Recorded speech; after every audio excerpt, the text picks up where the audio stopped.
Good morning to all of you. स्वागत है आप सबका करंट अफेयर्स की क्लास में। सबसे पहले आप सबको नए वर्ष 2025 की ढेर सारी शुभकामनाएं। यह वर्ष आपको सुख समृद्धि और ढेर सारा प्यार लेकर आए।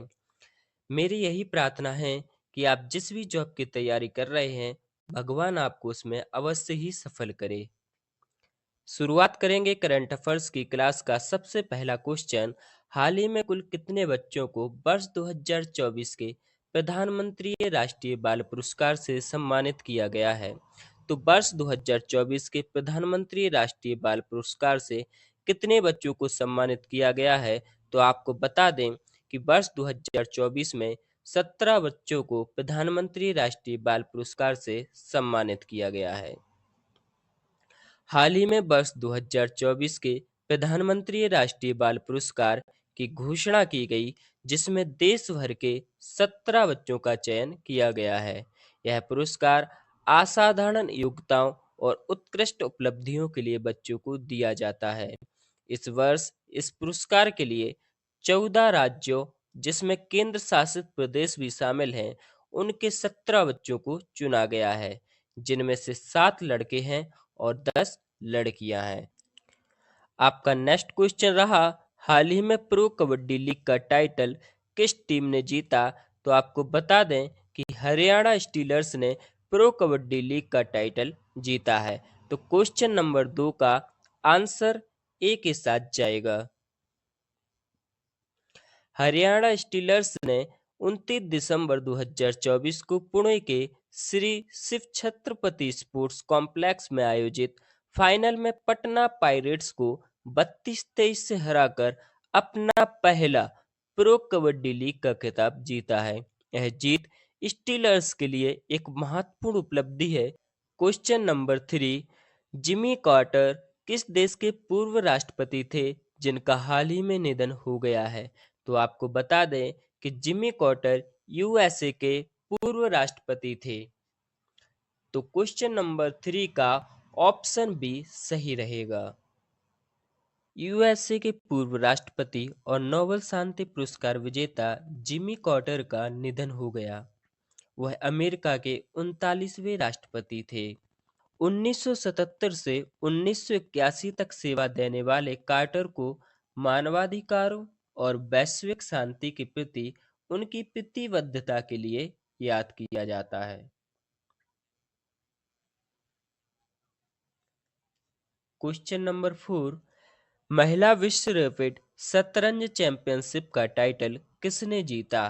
तो आपको बता दें कि हमारी को नेहरू हम्पी ने महिला विश्व रैपिड शतरंज चैंपियनशिप का टाइटल अपने नाम किया है। तो क्वेश्चन नंबर 4 का ऑप्शन सी सही रहेगा। कोनेरू हम्पी ने न्यूयॉर्क में आयोजित 2024 फाइड महिला विश्व रैपिड शतरंज चैंपियनशिप जीतकर इतिहास रच दिया। इस प्रतिष्ठित प्रतियोगिता में उनका यह दूसरा खिताब है। तो यह उनका दूसरा खिताब है। हम्पी ने 11 राउंड में प्रभावशाली 8.5 अंक बनाए, जिससे फाइनल मैच में इंडोनेशिया की आयरन सुकंदर उन्होंने इंडोनेशिया की आयरन सुकंदर पर निर्णायक जीत हासिल की। क्वेश्चन नंबर 5, हाल ही में सभी 7 महाद्वीपों की सबसे ऊंची चोटियों पर चढ़ने वाली सबसे कम उम्र की महिला कौन बनी? तो आपको बता दें कि काम्या कार्तिकेयन जो 7 महाद्वीपों की सबसे ऊंची चोटियों पर चढ़ने वाली सबसे कम उम्र की महिला बन चुकी हैं। 17 वर्षीय Kamya Karthikeyan seven summit challenge को पूरा करके सभी 7 महाद्वीपों की सबसे ऊंची चोटियों पर चढ़ने वाली सबसे कम उम्र की महिला बन चुकी हैं। वह 24 दिसंबर 2024 को 5:20 चिली मानक समय पर अपने पिता कमांडर एस कार्तिकेयन के साथ अटलांटिका में माउंट विंसन पहुंची। मुंबई के नेवी चिल्ड्रन स्कूल में कक्षा 12 की छात्रा काम्या की उपलब्धियों की भारतीय नौसेना और प्रधानमंत्री नरेंद्र मोदी ने प्रशंसा की है। उनकी यात्रा दुनिया भर के युवा साहसी लोगों को प्रेरित करती है। क्वेश्चन नंबर 6, विश्व ऑडियो विजुअल और मनोरंजन शिखर सम्मेलन यानी कि बेप्स 2025 का मेजबान कौन सा देश कर रहा है? तो यह बड़े ही हर्ष की बात है कि पहली बार भारत विश्व ऑडियो विजुअल एवं मनोरंजन शिखर सम्मेलन की मेजबानी इस वर्ष कर रहा है। भारत फरवरी 2025 में पहली बार विश्व ऑडियो विजुअल मनोरंजन शिखर सम्मेलन की मेजबानी करेगा। इसका उद्देश्य उद्योग के नेताओं, हितधारकों और नवोन्मेषकों को चुनौतियों पर चर्चा करने, व्यापार को बढ़ावा देने और क्षेत्र के भविष्य को आकार देने के लिए एकजुट करना है। शिखर सम्मेलन में एनिमेशन, गेमिंग, मनोरंजन प्रौद्योगिकी और सिनेमा में भारत की प्रगति को प्रदर्शित किया जाएगा। यह भारत की रचनात्मक अर्थव्यवस्थाओं को मजबूत करने के लिए कुशल कार्यबल क्षमता के निर्माण और तकनीकी प्रगति को अपनाने पर केंद्रित है। क्वेश्चन नंबर 7, पोवितोरा वन्यजीव अभयारण्य किस राज्य में स्थित है? तो यह अभयारण्य असम में स्थित है। पोवितोरा वन्यजीव अभयारण्य असम के गुवाहाटी के पूर्व में स्थित है। इसे 1998 में स्थापित किया गया था। तो इस अभयारण्य को कब स्थापित किया गया था? 1998 में। और यह 48.81 वर्ग किलोमीटर में फैला हुआ है। यह ब्रह्मपुत्र बाढ़ के मैदानों का हिस्सा है। इसमें राजमायोंग और पोवितोरा रिजर्व वन शामिल है। तो इसमें दो वन शामिल हैं। कौन कौन? एक तो राजमायोंग और दूसरा पोवितोरा रिजर्व वन शामिल है। इसने मानस नेशनल पार्क में किसने? पोवितोरा वन्य जीव अभयारण्य ने मानस नेशनल पार्क में 8 गैंडों को स्थानांतरित करके भारतीय गैंडा विजन 2020 में योगदान दिया था। क्वेश्चन नंबर 8, किस देश ने दिसंबर 2024 में नोरो वायरस प्रकोप की सूचना दी है? तो आपको बता दें कि दिसंबर 2024 में संयुक्त राज्य अमेरिका ने नोरो वायरस प्रकोप की सूचना दी है। तो क्वेश्चन नंबर 8 का बी आंसर सही रहेगा। संयुक्त राज्य अमेरिका में नोरो वायरस का प्रकोप तेजी से बढ़ रहा है। प्रारंभ में यानी कि नवंबर के अंत में केवल 69 मामले सामने आए थे, लेकिन दिसंबर की शुरुआत में 91 मामले सामने आ चुके हैं। नोरो वायरस एक अत्यधिक संक्रामक वायरस है जो गैस्ट्रोएंटेराइटिस का कारण बनता है, जिसे पेट फ्लू या विंटर वॉमिटिंग बग के रूप में जाना जाता है। यह सभी उम्र के लोगों को प्रभावित करता है और दूषित भोजन, पानी, सतहों या निकट संपर्क के माध्यम से तेजी से फैलता है। निवारक: इसका उपाय क्या है? स्वच्छता और उचित खाद्य हैंडलिंग पर ध्यान केंद्रित करना, ताकि इसके प्रसार को सीमित किया जा सके। क्वेश्चन नंबर 9, सूर्य किरण भारत और किस देश के बीच संयुक्त सैन्य अभ्यास है?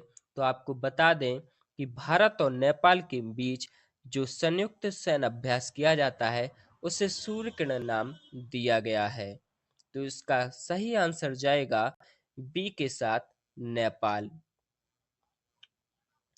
31 दिसंबर 2024 से 13 जनवरी 2025 तक नेपाल के सलझंडी में नेपाली सेना द्वारा आयोजित 18वें सूर्य किरण अभ्यास में 334 सदस्यीय भारतीय सेना की टुकड़ी भाग ले रही है।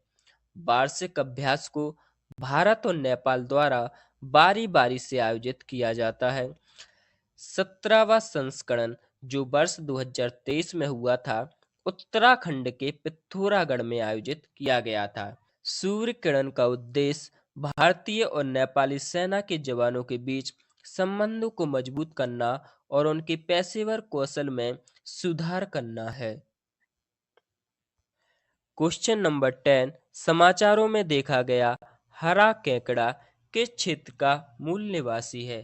तो आपको बता दें कि हरा केकड़ा मूल रूप से अटलांटिक महासागर और बाल्टिक सागर में पाया जाता है। कैलिफोर्निया के एल्होन स्लो में समुद्री ऊदबिलाव की बढ़ती आबादी ने आक्रामक हरे केकड़े की आबादी को नियंत्रित किया है।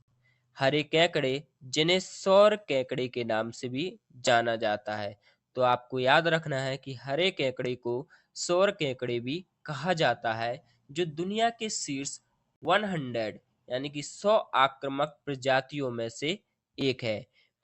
वे अटलांटिक महासागर और बाल्टिक सागर के मूल निवासी हैं। इसके साथ ही वे ऑस्ट्रेलिया, दक्षिण अमेरिका और दक्षिणी अफ्रीका में भी फैल चुके हैं। वे छोटे क्रस्टेशियन, मोलस्क और कीड़े खाते हैं। समुद्री घास के बिस्तरों को नुकसान पहुंचाते और शिकार प्रजातियों का अत्यधिक शिकार करते हैं। हरे केकड़े हरे केकड़े स्थानीय प्रजातियों को पछाड़ देते हैं, तटीय पारिस्थितिकी तंत्र को बाधित करते हैं। क्वेश्चन नंबर 11, पुरातत्वविदों ने हाल ही में किस हड़प्पा स्थल पर 5000 साल पुरानी जल प्रबंधन प्रणाली की खोज की है? तो आप सबको बता दें कि राखीगढ़ी में हड़प्पा स्थल पर 5000 साल पुरानी जल प्रबंधन प्रणाली की खोज की गई है। तो क्वेश्चन नंबर 11 का ऑप्शन सी सही रहेगा। हरियाणा के हिसार जिले में एक प्राचीन हड़प्पा स्थल राखीगढ़ी में चल रही खुदाई से लगभग 5000 साल पहले की उन्नत जल प्रबंधन प्रणाली और सांस्कृतिक प्रथाओं का पता चला है।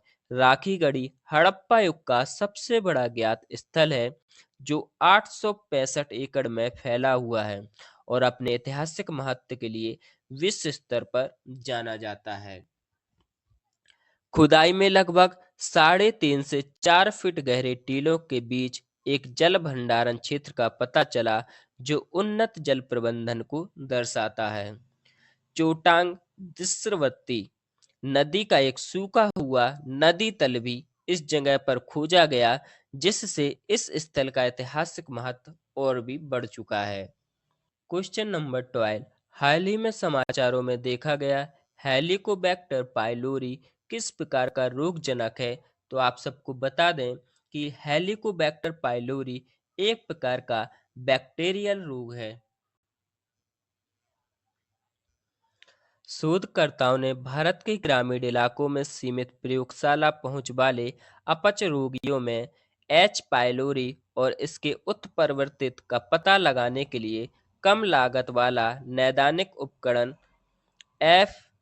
FELUDA फेलुदा विकसित किया है। एच पाइलोरी पाचन तंत्र में पाया जाने वाला एक आम जीवाणु यानी कि बैक्टीरिया है, जो दुनिया की 43% से अधिक आबादी को संक्रमित करता है और पेप्टिक अल्सर, गैस्ट्राइटिस, अपच और गैस्ट्रिक कैंसर का कारण बनता है। यह पेट में अम्लता को कम करके और अस्तर में घुसकर पित्ती रक्षा कोशिकाओं से बचकर जीवित रहता है। इसके लक्षण क्या क्या हैं? पेट दर्द होना, मलती, भूख न लगना और वजन कम होना शामिल है। उपचार में पेट के एसिड को कम करने के लिए एंटीबायोटिक्स और प्रोटॉन पंप अवरोधक का उपयोग करके 14 दिन की ट्रिपल थेरेपी शामिल है। लास्ट क्वेश्चन आप सब के लिए, इसका आंसर आप सब लोग कमेंट बॉक्स में जरूर बताएं। टेस्ट क्रिकेट में बॉर्डर गावस्कर ट्रॉफी भारत और किस देश के बीच खेली जाती है? इसका आंसर आप सब लोगों को बताना है। इस क्लास की फ्री पीडीएफ के लिए आप हमें टेलीग्राम चैनल पर ज्वाइन कर सकते हैं, जहां पर आपको प्रत्येक क्लास की फ्री पीडीएफ अपलोड की जाती है। यदि आप कंपटीशन की तैयारी कर रहे हैं, आप हमारे स्टडी चैनल से भी जुड़ सकते हैं, जहां पर आपको प्रत्येक सब्जेक्ट से संबंधित क्लासें उपलब्ध कराई जा रही हैं। पूरी वीडियो देखने के लिए आपका तहे दिल से धन्यवाद।